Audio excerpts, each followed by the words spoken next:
When I was a teenager, I thought my calling was either working in the music label company and worship leading. And all of them were related to my musical skills. I would ask God with an options for him to take.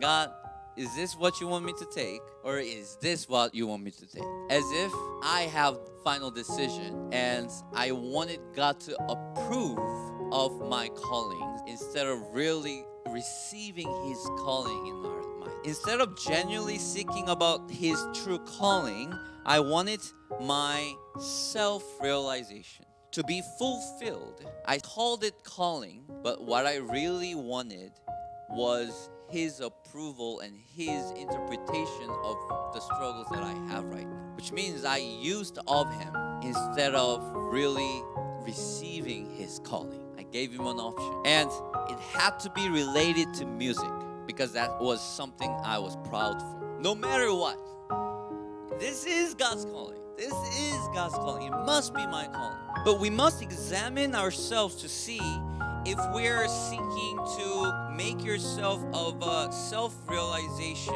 under the name of God's calling. In fact, this is no different, I believe. Maybe I'm exaggerating a little bit. I believe that it's no different with the fortune telling and also tarot cards. He calls us not because of anything we have done, but because of his own purpose and grace. He has his own purpose. Not for your purpose to be fulfilled through his calling, but his purpose to be fully happened in your life. That's why we call it a calling. But we don't treat calling like that.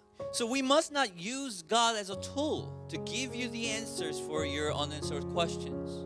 We must not to try to make God to fit into our lives. Because I believe that we must conform into his calling instead of putting his calling into my life. That's a correct order.